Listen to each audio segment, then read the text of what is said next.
Este mensaje que vamos a abordar el día de hoy, pues se ajusta a nuestras vidas completamente. ¿Por qué? Porque ciertamente la vida cristiana es una vida en la que parece que estamos constantemente nadando contra la corriente. Y en los mensajes anteriores estuvimos hablando sobre lo necesario que es que el verdadero creyente lleve una vida justa, es decir, una vida que se apega a los principios establecidos por Dios, a los mandamientos de Dios. Y eso inmediatamente va a generar una reacción en el entorno en el que nos encontramos. Es por eso que el Espíritu Santo, a través del apóstol Pedro, nos va a hablar sobre esta realidad. Y vamos, acompáñame por favor a Primera de Pedro, capítulo 4, versículo 1.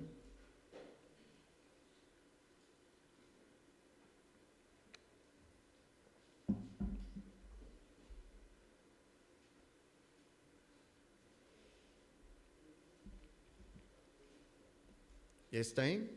Primera de Pedro, capítulo 4, versículo 1, nos dice: puesto que Cristo ha padecido por nosotros en la carne, vosotros también armaos del mismo pensamiento, pues quien ha padecido en la carne terminó con el pecado.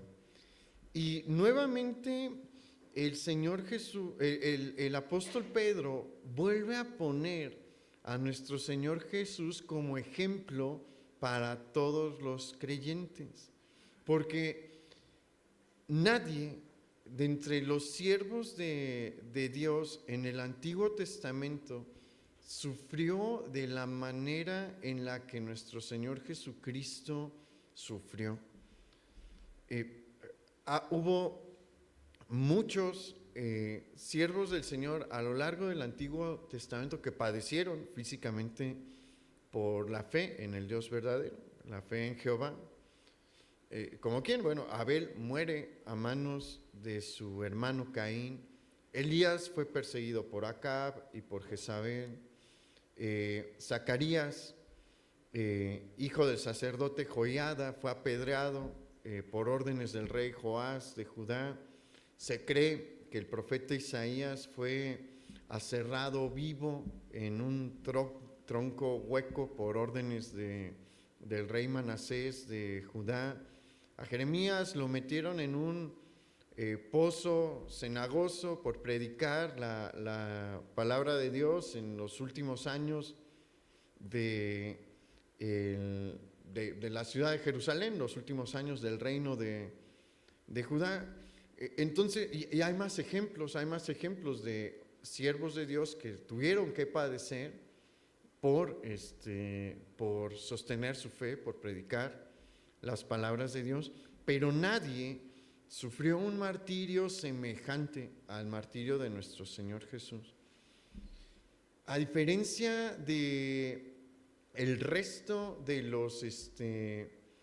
los siervos de Dios que encontramos en el Antiguo Testamento, la muerte de Jesús fue una tortura y una humillación pública prolongada. Cuando lo azota inicialmente Pilato, es un acto relativamente público. Hay una multitud de cualquier manera alrededor en donde se puede ver que a Jesús ya lo están castigando, y el castigo de Jesús ese castigo de los azotes fue muy severo. El objetivo de los romanos era infringir el mayor dolor posible. La mayoría de las personas que eran sometidos a estos 40 azotes, a los que sometieron a Jesús, morían a lo largo del castigo. Jesús no murió allí. ¿Por qué? Porque la profecía era clara en cuanto a la manera en la que el Señor Jesús debía de morir. Y bueno, Dios en su sabiduría pues también dispuso que Jesús se dedicase a una profesión que requería de mucho esfuerzo físico. ¿Se acuerda? Jesús era carpintero.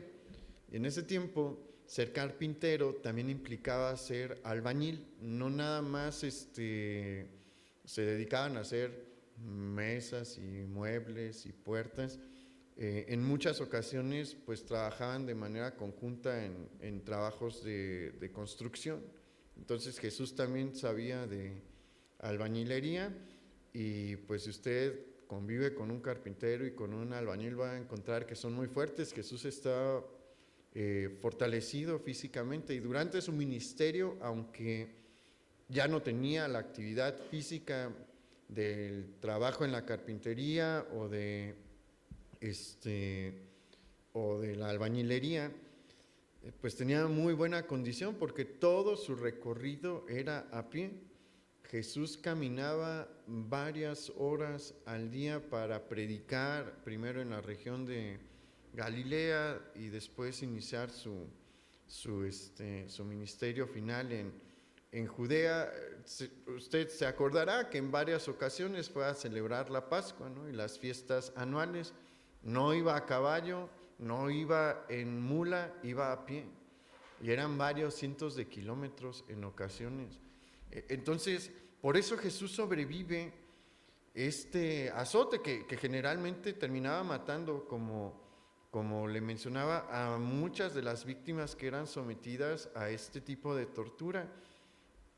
Y después, ¿qué hacen? Lo golpean y le colocan una corona de espinas. Y bueno, si usted ve las imágenes renacentistas o las imágenes comunes de la crucifixión, pues va a encontrar una coronita así bien bonita, ¿no?, y delgadita.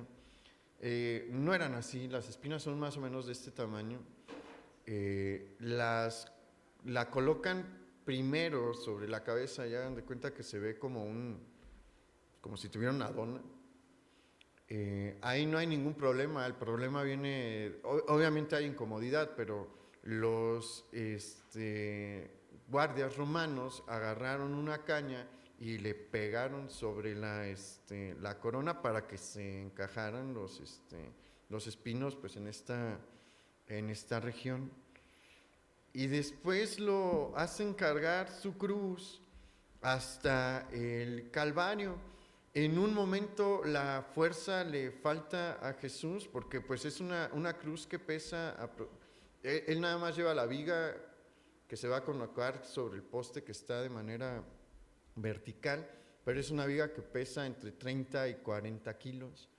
Entonces el cuerpo de Jesús ya está muy desgastado, no ha dormido en toda la noche, y pues Simón de Cirene se ve obligado, porque los romanos lo obligan a llevar por el resto del trayecto al Señor, y después lo crucifican de la peor manera posible, porque lo común era que los amarraran simplemente al travesaño y que ahí estuvieran agonizando generalmente días, de 2 a 3 días.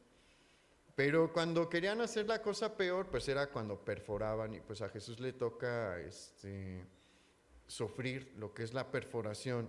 No es en la palma de la mano, es en esta zona, y no es un clavito como el que ven son unos señores clavos que aparte, pues tienen que perforar toda esta parte, tienen que perforar una viga de este grosor, es tan largo que tienen que hincar el clavo por detrás. Eso aumenta la presión sobre la víctima. Y bueno, Jesús va a estar colgando en esta cruz por varias horas hasta que su espíritu abandona su cuerpo. Y bueno, de los ejemplos que mencionamos a 2 que sí perdieron la vida, a Abel, que pues muere en medio de una riña. Es probablemente una muerte rápida la que sufre. La otra es la de Isaías, que lo aserran vivo, pero es una muerte relativamente rápida en comparación a lo que pasó nuestro Señor Jesús. Y el apóstol Pedro, que fue consciente de todo lo que estaba pasando, Pedro no estuvo en el lugar de la crucifixión, pero La crucifixión era una forma de ejecución muy común en los tiempos de nuestro Señor Jesús. Él sabía lo que era ser, no por carne propia en este momento, pero sabía bien por lo que pasaba un crucificado. Y aparte los crucificaban desnudos. Eso en el contexto de nuestro Señor Jesús era una humillación grandísima. ¿Por qué? Porque en el tiempo de Jesús era mal visto que los judíos descubriesen las partes inferiores de su cuerpo. Y me refiero a los talones, porque lo demás no quedaba cubierto, eran túnicas largas, ¿no? Pero se veía mal que por ejemplo, un rabino, como era el caso de Jesús, la mayoría de la nación lo consideraba un maestro o un rabino, se le viesen descubierto arriba de los talones. Ellos no tendían a correr. ¿Se acuerda del caso de Zaqueo? Que él se sube a un árbol. Eso le llamó la atención al Señor Jesús, porque Zaqueo, aunque no tenía buena estima en el lugar donde se encontraba, sí se sabía que era un hombre rico. Un hombre rico nunca iba a exponer más allá de su talón, pues por el prestigio social. Entonces, imagínese lo que implicaba, no solamente que se te viera la pierna, estaba completamente desnudo el crucificado. Y Pedro, al saber esto y al ver esto, dice: si el Señor Jesús, siendo Dios, estuvo dispuesto a padecer de esta manera por nosotros, ¿no será lo mínimo que nosotros podemos hacer estar dispuestos a padecer como Él padeció? Y aquí hay algo que siempre debemos de recalcar. Jesús no tenía la obligación de padecer y sufrir por nosotros como lo hizo, porque todos nosotros somos hijos de Adán y todos heredamos esta condición caída de nuestro padre, e hicimos uso de nuestra condición caída, porque todos pecamos antes de conocer al Señor y seguimos pecando ahorita, ¿no? Pero menos, ¿no? Si usted ve en los mensajes anteriores, platicamos que el creyente, cuando es rescatado, cuando su alma es salvada, comienza el proceso de santificación. Y todos debemos de estar en ese proceso de santificación. ¿En qué consiste ese proceso? Que cada día que pasa, a partir de que mi alma fue rescatada, yo dejo de pecar más. El pecado tiene menos control en mi vida. Puedo decirle más fácil que no al pecado.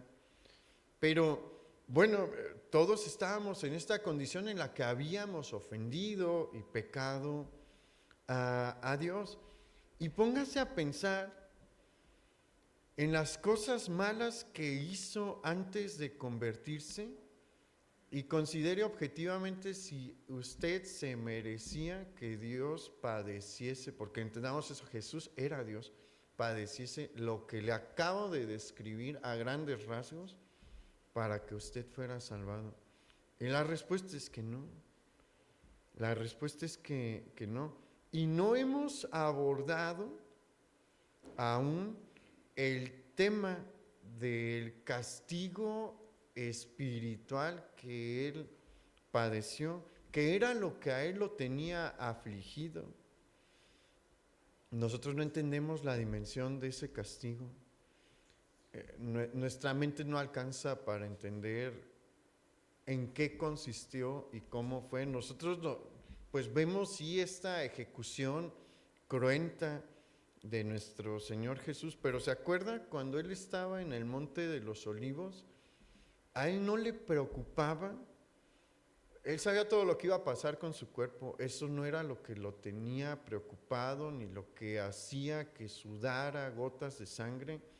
lo que lo tenía preocupado era que él sabía que en un punto, en ese castigo tan cruel, su espíritu iba a recibir un azote que no entendemos porque era el azote que le correspondía a nuestra alma padecer por los pecados que cometimos. Eso era lo que Jesús tenía en su corazón y lo que le daba pues preocupación, aflicción. Él entendía perfectamente lo que iba a pasar. Por ahí sí estaba sufriendo mucho en la cruz, luchaba por cada aliento que tenía que dar, pero adentro estaba pasando algo que no entendemos, adentro de él estaba sucediendo algo que no alcanzamos a dimensionar. Entonces, por eso es que debemos nosotros tener esta misma disposición, porque va a padecer por el Señor. Si es un verdadero creyente, sí va a padecer. No le voy a decir una mentira.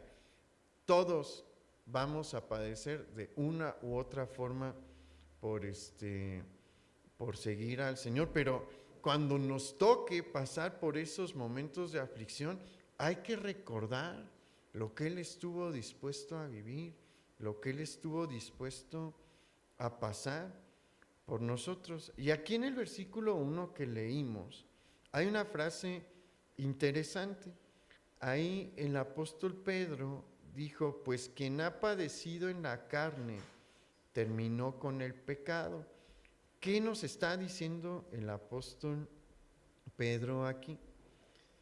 Él está diciendo que aquel que padece la persecución, la tortura o la ejecución por Jesús, ha llegado a una condición en la que las prácticas pecaminosas que antes realizaba son completamente irrelevantes. Mire, pocas cosas son capaces de mostrar y revelar si verdaderamente tenemos una fe genuina como la persecución. La persecución real. Mire, hay gente que con cualquier cosita ya se siente perseguido. Cuando lo rechazan sus familiares no es tanta... Sí, es un tipo de persecución, pero es así como el calentamiento de la persecución. Son cosas muy, muy sencillas, ¿no? A lo que hoy por hoy hay muchos cristianos padeciendo. Yo lo he comentado en otras ocasiones, el cristianismo es la religión más perseguida en el mundo. A los medios de comunicación no les gusta darle difusión a esto. No hay noticias. Hace algunos años, no sé si se acuerda, en Egipto y en Kenia se atacaron varias iglesias cristianas y realizaron masacres en esas iglesias. ¿Cuánta difusión se le dio a esos casos trágicos de persecución? No se les dio. En África hay naciones en donde cristianos hoy están dando su vida por predicar el evangelio o por creer en el evangelio y no se le da difusión. Nadie de nosotros hemos estado en esa condición, pero si se siente muy afligido porque en su familia le rechazan, pues, ¿qué tanta fuerza tendrá para decirle que no al pecado? Mira, quien está dispuesto a sufrir esto está dispuesto a dejar los pecados que están atrás. ¿Por qué? Porque es un mundo totalmente distinto donde tu vida ya está en juego, donde tu integridad física está en juego. ¿Por qué los cristianos de los primeros 300 años eran verdaderos creyentes? Porque todos estaban dispuestos a dar su vida. Y los que no, pues en realidad no eran buenos cristianos y abandonaban la fe. El procedimiento era muy sencillo, era increíblemente sencillo. Si descubrían que eras cristiano, te llevaban ante el juez o ante el magistrado y decían, ¿cuál es la acusación? Es cristiano. Y preguntaban, ¿lo eres? Y la gente podía decir sí, si era así, inmediatamente a la prisión, y pues iban a imaginar qué te iban a hacer, porque tenían un amplio abanico de cómo hacer tu vida miserable antes de morir. Pero el, la otra opción era que dijeran que no, y no era así nada más de decir que no. Generalmente había varios pues altares pequeños ahí en los tribunales. Y si no eres cristiano, pues haz un sacrificio. No, no tenía que ser de sangre, ofrece vino o un pan o algo ahí en ese nicho donde está Artemisa o donde está Ares, el que ustedes quieran. Y ya, o dale un beso a los pies de tal estatua. Así de sencillo era, y había quien lo hacía.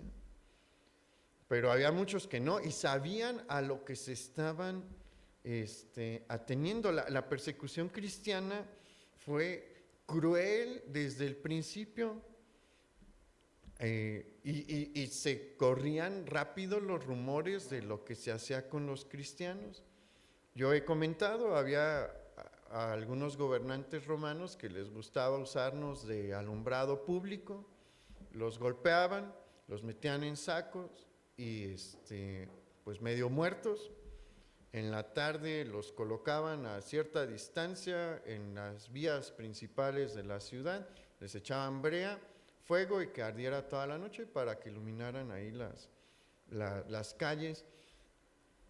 Era conocido que eran como el espectáculo de medio tiempo de los juegos en las arenas romanas, y para que se relajara la cosa entre los gladiadores decían, bueno, vamos a hacer una pausa, saquen a los cristianos, ponían a los cristianos en medio de la arena y pues suelten a las bestias, y salían osos y leones y leopardos hambrientos a comerse a los creyentes, y los romanos bien felices viendo cómo a todos se les concedía el retractarse hasta el último minuto. O sea, se podían retractar antes de que abrieran la celda. No lo hacían. Y sabían que había un oso que se los iba a comer, que había un león que los iba a devorar. ¿Usted cree que ese tipo de cristiano se preocupaba por los pecados de la vida pasada? No, estaba dispuesto a dar su vida de esa manera. Pregunta aquí, ¿y usted estaría dispuesto? Y si empieza a tambalear en su mente, pregúntese, ¿y cuánto le batallo con mis pecados? Porque como les digo, o sea, esta es la máxima prueba de que la vida pasada se quedó muy, muy atrás. ¿Yo estaría dispuesto a estar en esa condición o todavía estaría dispuesto a regresar a la vida anterior? Vamos al versículo 2, ahí en Primera de Pedro, capítulo 4.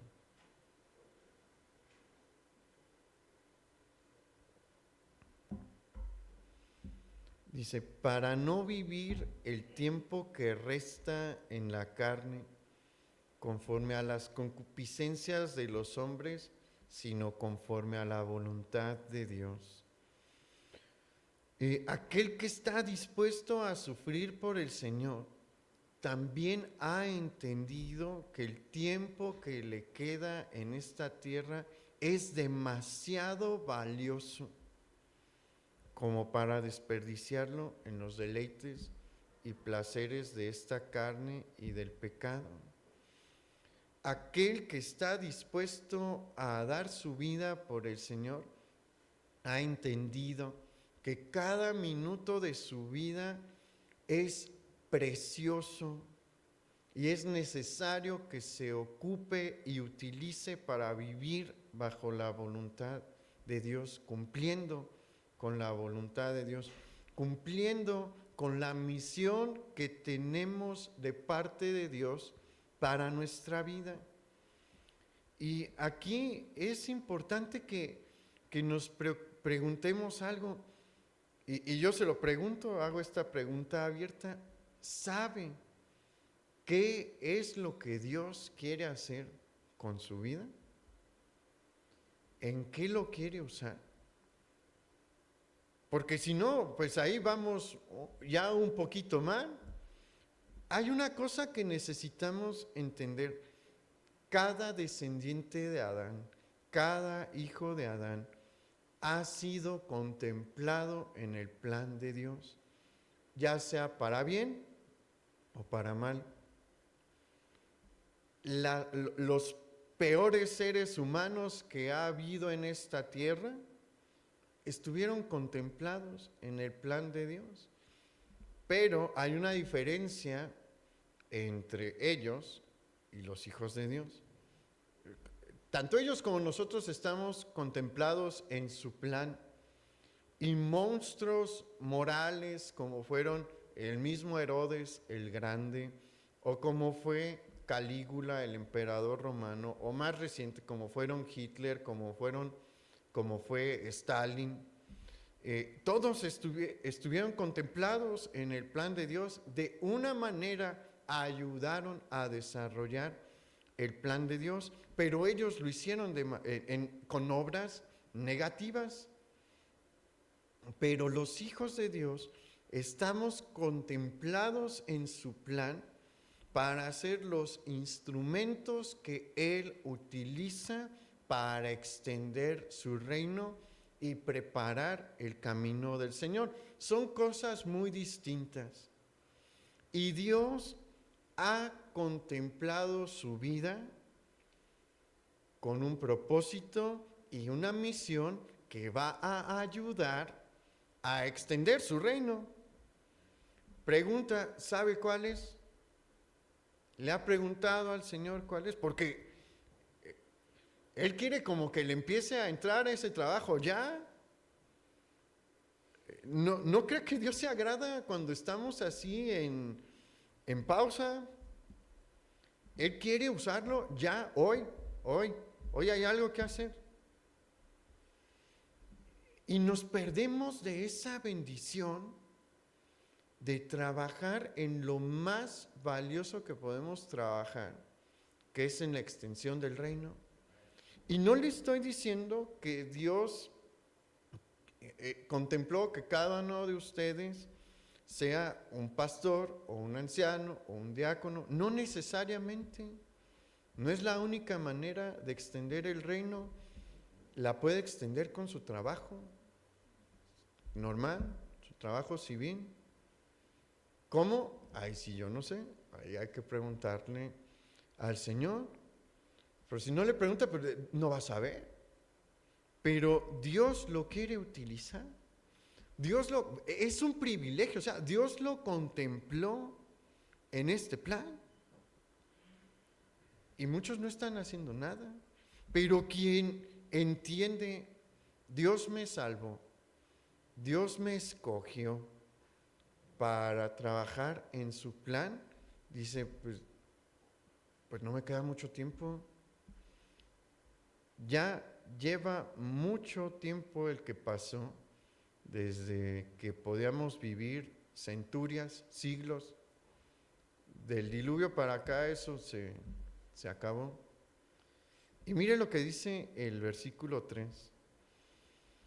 Baste ya el tiempo pasado para haber hecho lo que agrada a los gentiles, andando en lascivias, concupiscencias, embriagueces, orgías, disipación y abominables idolatrías.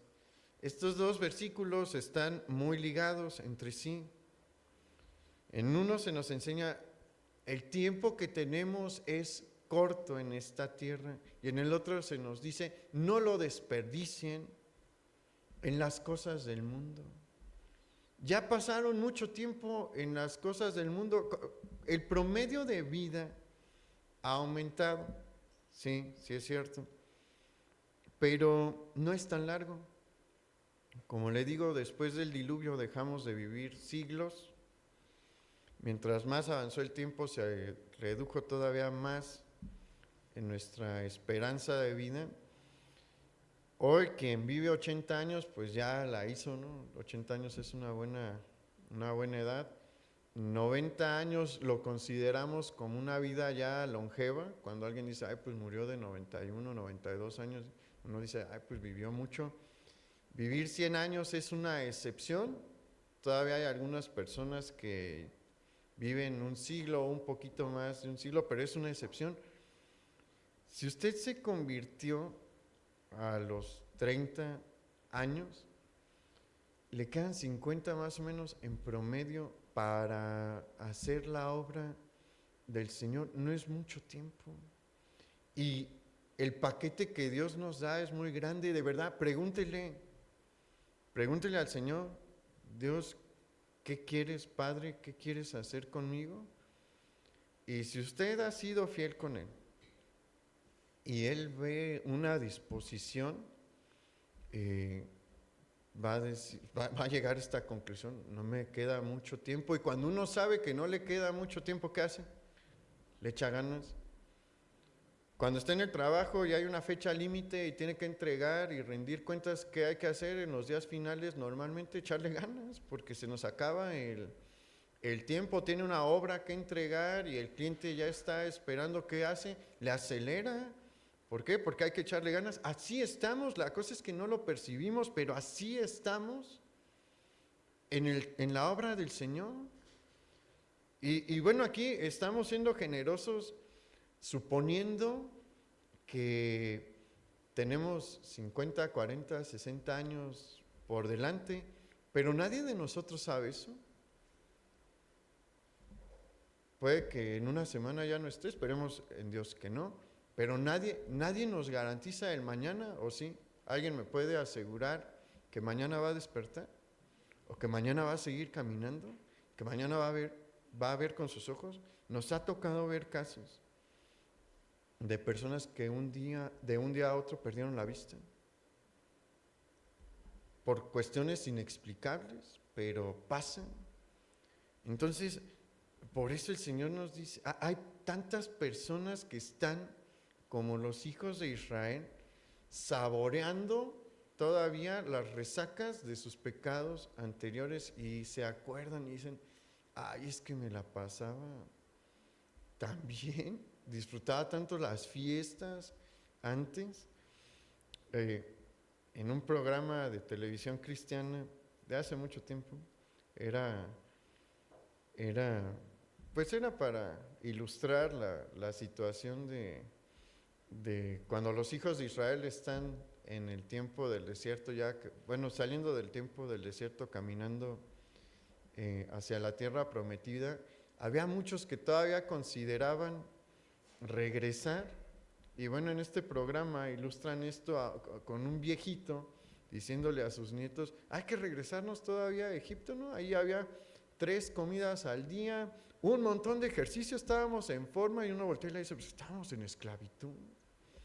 Así es aquel que voltea a ver su vida en el pasado, acordándose de lo bien que se llevaban a veces con su familia. Se llevaban bien, ¿por qué? Porque estaban en la esclavitud del pecado, y si se empezaban a emborrachar, pues todos a emborracharse. Estábamos en esclavitud, ya hay que dejar eso atrás, ya perdimos mucho tiempo allí.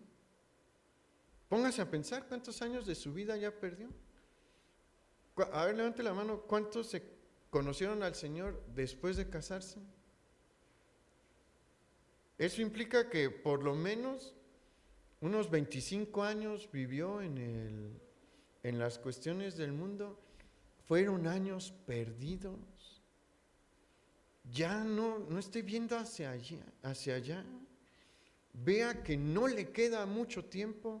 La mayoría aquí están sanos, tal vez traigan alguna tos porque veo algunos con cubrebocas, pero pueden caminar, pueden hablar bien, se pueden mover de manera independiente. Este es el tiempo. Y mire, si es fiel a Dios, lo va a dejar trabajar en su obra hasta el último día. A mí me tocó ver al hermano Pablo Hunter Yo no conviví mucho con él. Él es el pastor bueno, era el pastor del pastor Chuy. 90 y tantos años, todavía predicando, con un brazo fracturado, en la iglesia alabando a Dios. ¿Sabe cuándo dejó de servir a Dios? El último día de su vida. Dios le dio esa gracia. Se la puede dar a usted si le dice, Señor, yo quiero eso, y le echa ganas. Me tocó también conocer a un pastor que murió allá en la meseta purépecha.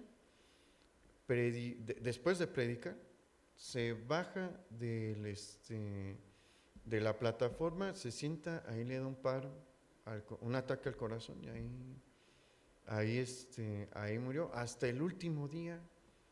No murieron en cama, murieron ¿en dónde? En la brecha. ¿Por qué? Porque entendían que la obra no se acaba hasta qué momento. Nos ha tocado conocer personas que mueren en la brecha, en el hospital, porque a pesar de todos sus achaques, le predican a la enfermera, le predican a los médicos que los están atendiendo ahí en el hospital. ¿Por qué lo hacen? Porque entienden que aún allí Dios los está usando para extender el reino. Entonces, anímese, hermano, es tiempo de echarle ganas. Ya no voltee atrás no sirve nada lo de atrás, nada. Y no estamos, como hemos mencionado, en contra de que busque también llevar una vida cómoda y todo en la medida de sus posibilidades, pero no se desgaste completamente en eso, porque no se va a llevar nada. No se va a llevar su casa, no se va a llevar su carro, no se va a llevar ni lo que lleva puesto en el ataúd. Supongo que cuando los creman les quitan todo. Nunca me he puesto a averiguar, pero supongo que es así. No se va a llevar nada.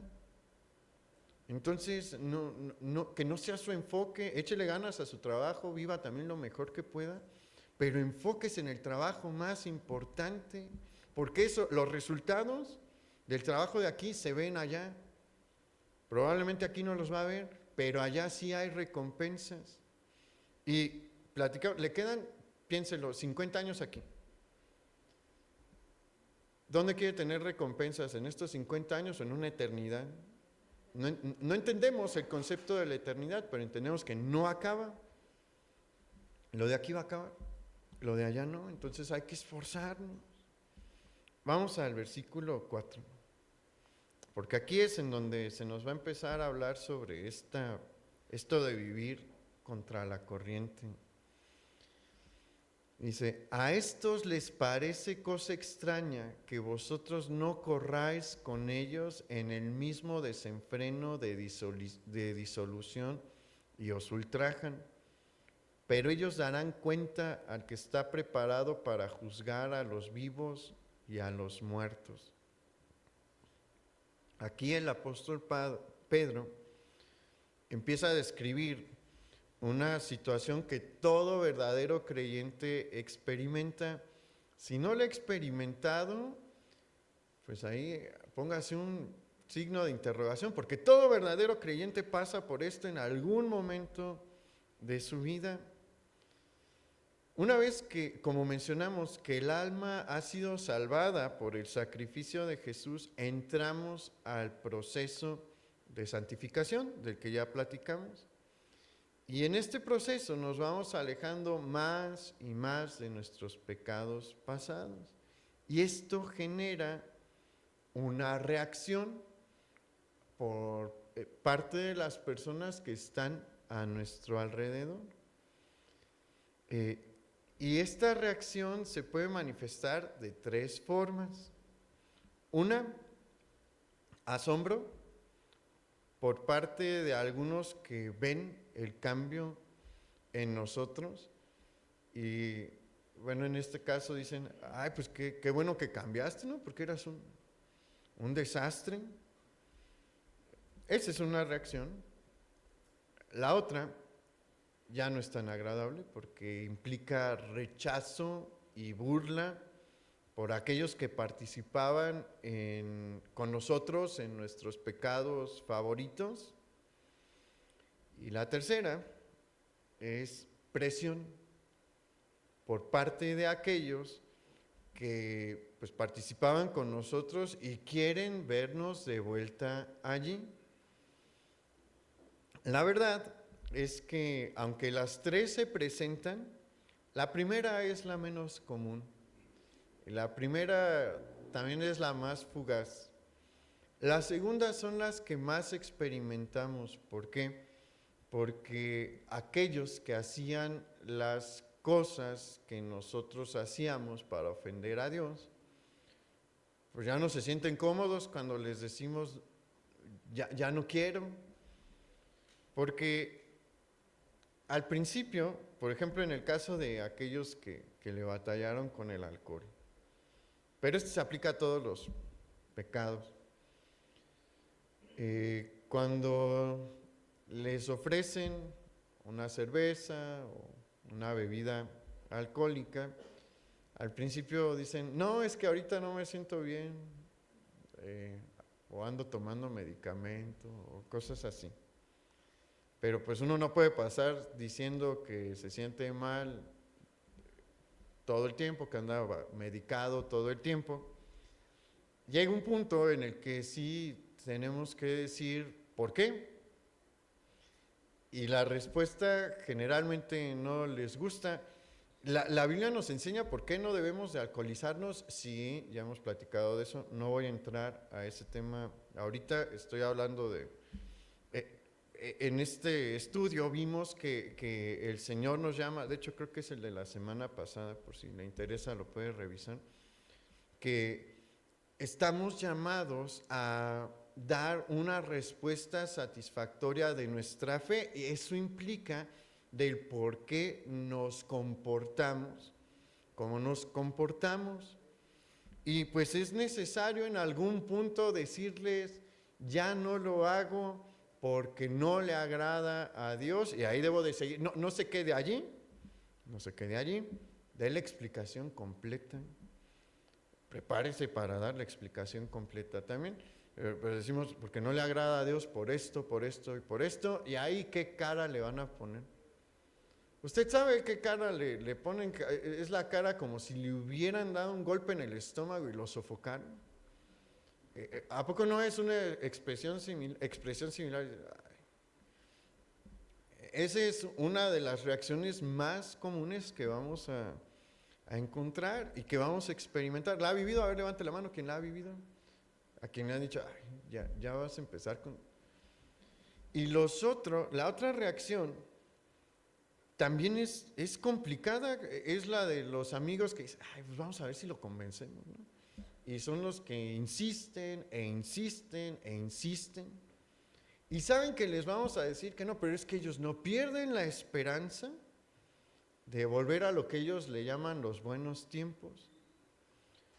Entonces, el apóstol Pedro nos dice es que a ellos sí se les hace extraño que ustedes hayan dejado esa manera de vivir. Y nosotros debemos de entender una cosa: estamos llamados a ser pescadores de hombres. ¿Y eso qué significa? Que estamos llamados a ser como la red que saca a los peces del agua, y no estamos llamados a regresar al agua ahí, a revolcarnos entre los peces que están pecando. Y ocupamos tener mucho cuidado también con con la situación en la que nos encontramos el día de hoy, porque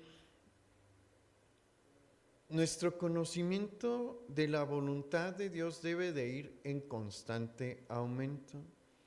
Eso es parte del proceso de santificación, y eso nos va a ayudar a parecernos cada vez más a nuestro Señor Jesús y empezarnos a ubicar en aquello que a Dios le agrada y aquello que le desagrada. Porque mire, la, la humanidad y sus amigos, todos con los que conviven, que no son cristianos, entienden varios principios básicos de la moral de Dios. Todos entienden que el homicidio está mal, que la violación está mal, que la tortura está mal, que el robo está mal. Por eso es que estadísticamente es una porción muy pequeña de la población la que se dedica y realiza y practica este tipo de actividades. Y por eso mucha gente dice, ay, pues yo estoy bien, ¿no? Yo no peco terriblemente, pero uno de los grandes problemas que encontramos el día de hoy es que hay muchos pecados que son aceptados socialmente y que llevan a las personas a la perdición. Y eso es algo con lo que le batallamos mucho el día de hoy. Porque el ser un borracho es aceptado socialmente mientras no manejen embriagados y maten a alguien o choquen, o mientras no sean, como le llaman comúnmente, mala copa. Pero la condición de embriaguez es aceptada socialmente. El mentir en ciertas ocasiones es aceptado socialmente, pero vamos a otros temas. La pornografía se ha estado aceptando socialmente. Si usted, bueno, la mayoría de aquí me dijeron que se convirtieron ya después de casados, entonces, ustedes pueden notar una enorme diferencia de cómo eran los programas de televisión en los 90s y cómo son ahorita en cuanto al contenido sexual. Hay unas compañías como HBO que hacen series pornográficas y o sea, son prácticamente pornográficas, no están marcadas como pornográficas, pero tienen unas escenas fuertísimas. ¿Y quiénes las ven? Los adolescentes, porque se marcan como aptas para mayores de 15 años. ¿Por qué? Porque se está intentando normalizar esto. Ahora vamos a otro tema. La homosexualidad se está volviendo algo también aceptado socialmente. El aborto va para allá, como una conducta aceptada socialmente. El jurar en balde, porque la Biblia contempla los juramentos, sí, pero no son juramentos a la ligera, son juramentos solemnes. No jure, no diga te lo juro, no haga eso. Eso es algo que está aceptado socialmente aquí, pero a Dios le molesta, más si no lo va a cumplir, o más si está diciendo alguna media verdad por ahí. Pero son cosas que socialmente son aceptadas y con las que le vamos a batallar, pero tenemos que estar dispuestos a dejarlas. ¿Por qué? Porque no podemos perder el tiempo ahí. Esos detallitos que van saliendo mientras más conozco yo la palabra de Dios, si yo no los remuevo, se convierten en grandes estorbos para que Dios me siga usando. Y si usted de verdad quiere caminar en la senda del Señor, los va a empezar a dejar y se van a empezar a notar. Y como le digo, va a haber algunos que le van a decir, pues ahí vas, qué bueno que estás mejorando, pero la mayoría le van a decir, no seas exagerado. ¿Cómo que ya ni siquiera me dices que te lo juro y así? Porque le tiene que explicar, o sea, se va a notar. El cambio en el lenguaje se nota. Se nota. Si usted decía groserías y las deja de decir, lo van a notar ¿y ahora qué traes? ¿Por qué ya no platicas como platicábamos de a gusto y sabroso? Y tiene que decir, porque el Señor cambió mi manera de expresarme, a Él no le agradan este tipo de palabras y va a venir el choque. ¿Y qué van a empezarnos a decir? Que somos extremistas, que somos religiosos, que somos fanáticos, pero no debemos de ceder. No debemos de ceder, debemos de ¿qué? Aguantar. Y le voy a dar un ejemplo para que cobre ánimo y vea que sí se puede, de alguien que tuvo que aguantar muchísimo la presión social. ¿Quién es este personaje? Noé. Noé vivió en una situación terrible. Si usted cree que nosotros estamos viviendo en un mundo desenfrenado, él estuvo en una condición mucho peor. Él viene de la línea de Set, hijo de Adán, y él lleva una vida como el resto de sus ancestros. La línea de Set fue una parte de la descendencia de Adán que se esmeró por seguir los caminos de Dios, del Dios verdadero. Ahí está Enoc. Enoc es ancestro de Noé. Y vivir, el ser ya de la línea de Set implicaba rechazo. El mundo es un caos. El mundo en ese tiempo le ha hecho caso a la línea de Caín y todos están viviendo como la línea de Caín. Lea usted cómo eran los descendientes de Caín. Y estar en esa condición ya implicaba un rechazo social. El ser cristiano, el ser creyente, un creyente verdadero, implica de por sí un rechazo social. Pero la cosa se pone peor después. Cuando uno entiende cuál es su misión, busque la misión de Dios y entienda, lo van a tachar de loco como lo tacharon a Noé de loco, porque Noé siguió honrando a Dios y cuando Dios se cansa de cómo está viviendo la descendencia de Adán, dice, Noé va a ser el que va a tener la misión de hacer el arca que va a rescatar una buena parte de mi creación. Y le dice a Noé, Noé, ocupo que hagas un arca de tal medida y tal medida. Y yo me encargo de mandar a los animales, pero tú construyes esa arca. Le tomó 120 años, pero no crea que Noé vivía en una ciudad costera. Lo más probable es que Noé vivía en medio del continente. Póngase a construir un barco aquí a las afueras de Morelia, ¿qué le van a decir? Estás loco de atar. Y más porque en el tiempo de Noé el clima era más benigno que ahorita.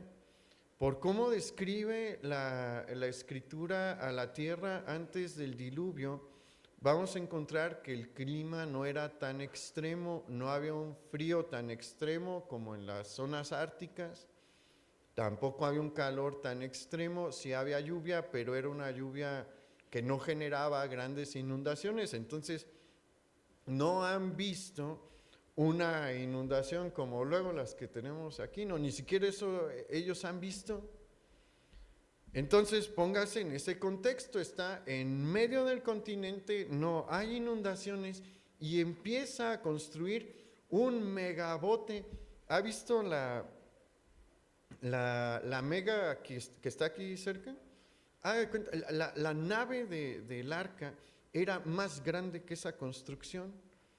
¿Qué cree que decía la gente? Les caía mal Noé porque vivía distinto a ellos.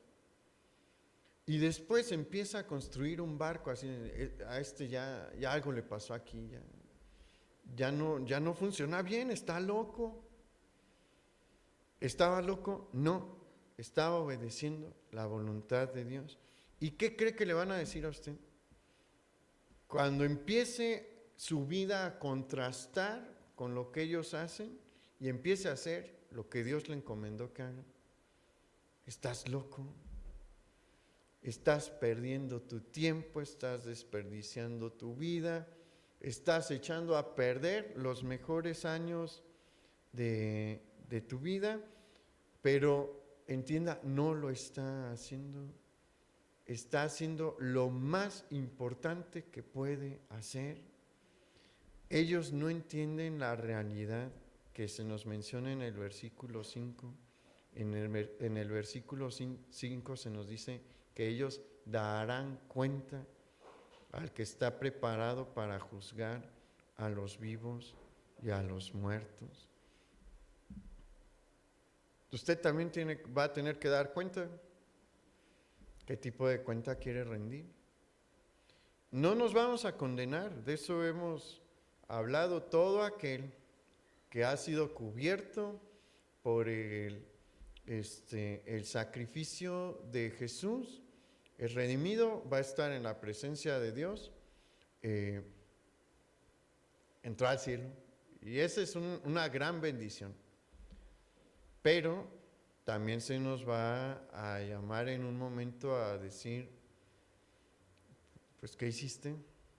A ver, ¿qué recompensa? Te toca, ¿se acuerda de las parábolas de los talentos? Hay dos. En una sí hay premiación en la que le dice, en lo poco fuiste fiel, en lo mucho te pondré, entra en el gozo de tu Señor. Y como me diste 10 minas, fuiste fiel para darme 10 talentos más, vas a estar sobre 10 ciudades. O sea, no que nos vayan a poner como gobernantes, pero es una ilustración de que va a haber una recompensa allá. Todos vamos a ser hijos de Dios, pero Dios es un Dios justo. A veces todavía tenemos esas ideas marxistas bien metidas en la mente de que todos iguales. Dios es justo y va a premiar más al que le echó más ganas, al que entró de panzazo, pues lo va a recibir como hijo y lo va a amar como hijo. Pero a ver, póngase a pensar, el ladrón que murió al lado de Jesús entró al cielo y la mayor bendición del mundo es esa, ¿no?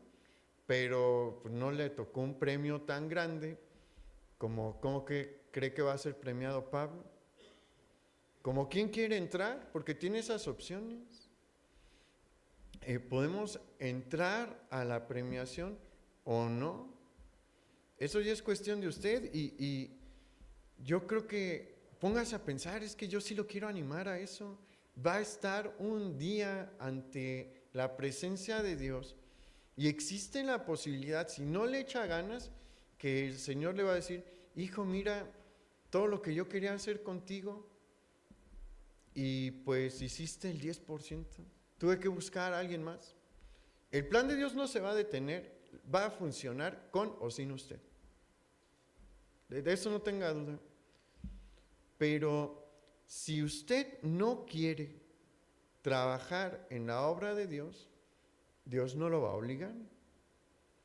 ¿Y qué va a hacer? Lo que hizo en el caso de Saúl, él dice en su corazón, voy a buscar a alguien mejor, que le eche más ganas que tú, y lo va a hacer. Ve el caso de Saúl. Y puede llegar a ese momento y que Dios diga, hijo, mira todo lo que tú podías hacer, hiciste nada más esto, pues pásale a la fiesta. O la otra opción es que el Señor diga, buen trabajo, todo esto tenías que hacer, todo hiciste, ¿qué quiere usted? Y esa es la cuestión para nosotros, pero para los que se burlan, ellos van al juicio del trono blanco. Y mire, si quiere saber algo que Dios quiere hacer con usted y que sí le puedo dar como adelanto sin temor a equivocarse, compártanle a otros para que no acaben en ese juicio, porque es la peor condición en la que uno puede terminar. Delante del trono de Dios, exponiendo todos los pecados que realizamos y dictando después una sentencia de castigo. Póngase a trabajar por evitar que la gente que está a su alrededor termine en ese juicio. Entonces el Señor nos está llamando a esto, a saber, la vida cristiana es una vida contra la corriente, pero hay una recompensa grande que viene después y hay una misión que cumplir, hay un trabajo que realizar. Hoy, repítalo para terminar, es hoy que tengo que empezar con este trabajo. Échele ganas, hermano, no pierda más tiempo, no le quedan tantos días como a veces creen. Hay que ponernos a trabajar hoy. Vamos a orar.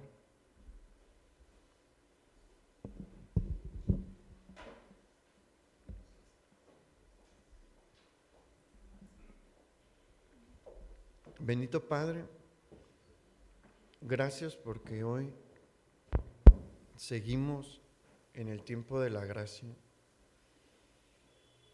Y esa es una noticia buena porque nos estás diciendo todavía hay personas que se deben de salvar y los quiero usar a ustedes. Mi reino todavía se está extendiendo y los quiero usar a ustedes. Y como en tiempos de Isaías, Señor, nos vuelves a decir a quién voy a enviar. ¿Quién de entre todos ustedes quiere ir? Porque hay una enorme mies delante de ustedes. Y hoy como en el tiempo de los profetas sigues diciendo ¿quién se va a levantar? Y hoy nos estás diciendo en esta congregación ¿quién se va a levantar? Y yo te pido, Señor, que tú muevas el corazón de mis hermanos para que muchos hoy en la intimidad te digan, Señor, yo me quiero levantar, porque entiendo que hay trabajo que hacer, porque entiendo que muchos se están perdiendo hoy, porque entiendo que tu reino sigue expandiéndose hoy y yo quiero entrar en este trabajo. Y yo te pido, Señor, que aquellos que honestamente te lo dicen, reciban tu revelación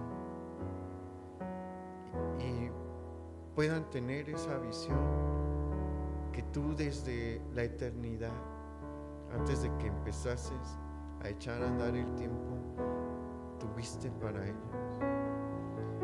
Y dales la fuerza, Señor, para trabajar y el ánimo para soportar cuando las personas que están alrededor les dicen que están locos, que están echando a perder su vida, que están perdiendo su tiempo, que se están privando de disfrutar la vida y que la vida es una, sí, la vida es una, pero la eternidad también. Y solo hay dos destinos en la eternidad. Señor, queremos ofrecerte nuestra vida hoy. Como te cantamos, Señor, no tenemos mucho que ofrecerte porque pues nuestros talentos ¿qué son, Señor? Nuestras habilidades que son para este mundo tan terrible, pero con poco tú puedes hacer mucho. Como hiciste mucho con unos panes y unos peces que dio un muchacho. Así, Señor, nosotros somos así, como un par de panes y de peces que te presenta un muchacho que no puede hacer mucho, pero en tus manos puedes hacer grandes cosas. Aquí estamos, Señor. Te pedimos que tú nos uses y nos bendigas. En el nombre de Jesús. Amén. Pues saliendo de aquí, hermano, tiene que trabajar. Échele ganas a trabajar. Nos vemos aquí el miércoles a las 7. Que el Señor le bendiga.